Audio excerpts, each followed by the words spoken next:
கோவில் திருவிழா பேனரை எங்கள் எல்லைக்குள் எப்படி வைக்கலாம் என தொடங்கிய மோதல் அடிதடி வரை சென்று இரு சமூக மக்களிடையே பதற்றத்தை உருவாக்கியுள்ளது. கரூர் மாவட்டம் பொய்யாமணி கிராமத்தில் பல்வேறு சமூக மக்கள் வசித்து வருகின்றனர். இந்நிலையில் இக்கிராமத்தில் பட்டியலின மக்கள் வசிக்கும் பகுதியில் உள்ள மாரியம்மன் கோவில் புனரமைக்கப்பட்டு குடமுழுக்கு விழா விமரிசையாக நடைபெற்றது. இந்நிலையில் கோவில் திருவிழாவுக்காக ஆங்காங்கே பேனர் வைத்து அமர்க்களப்படுத்தியுள்ளனர் ஊர் மக்கள். ஆனால் ஒரு சில பேனர்கள் மட்டும் பிற்படுத்தப்பட்ட சமூக மக்கள் வசிக்கும் பகுதியின் எல்லையில் அமைக்கப்பட்டதாக கூறப்படுகிறது. இதனால் ஆத்திரமடைந்த பிற்படுத்தப்பட்ட சமூகத்தை சேர்ந்த சிலர் மொத்த பேனரையும் கிழித்தெறிந்ததாக கூறப்படுகிறது.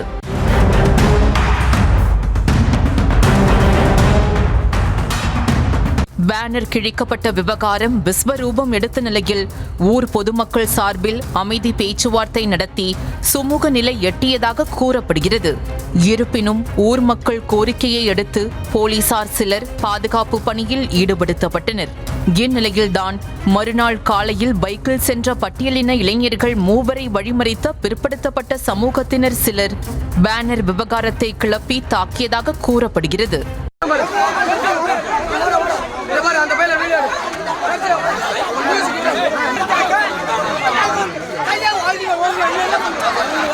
இரு பிரிவினரிடையே நடைபெற்ற சிறு மோதல் ஊர் முழுவதும் தெரிய வரவே இரு பிரிவை சேர்ந்த மக்களும் கையில் கட்டைகளுடன் கிராம எல்லையில் திரண்டனர்.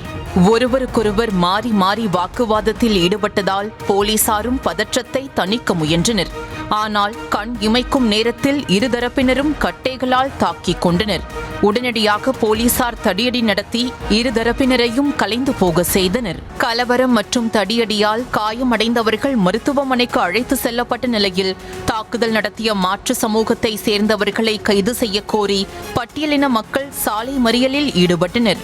மோதல் காரணமாக அசாதாரணமான சூழல் உருவானதால் டிஎஸ்பி தலைமையிலான 50க்கும் மேற்பட்ட போலீசார் குவிக்கப்பட்டு போராட்டத்தில் ஈடுபட்ட மக்களிடம் பேச்சுவார்த்தை நடத்தினர்.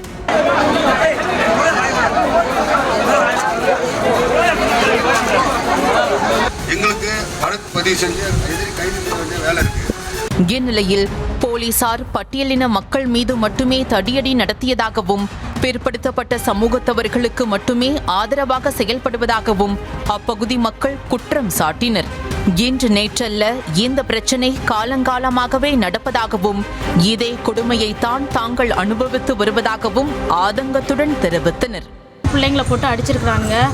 போலீஸ் அது கேட்டதுக்கு போலீஸ் அவங்களுக்கு தான் சப்போர்ட் பேசுகிறாங்க. இப்போ அதுக்கு கேட்க போனாலும் எங்களை பிடிச்சி அடிக்கிறாங்க.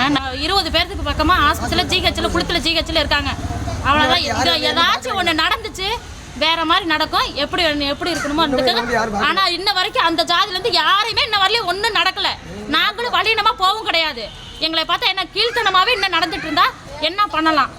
அதுக்கு நல்ல எங்களுக்கு எந்த ஒரு பிரச்சனையும் இன்ன வரைக்கும் அவங்களும் இன்ன வரைக்கும் எந்த ஒரு நடவடிக்கையும் எடுக்க கிடையாது அவங்க மேலே.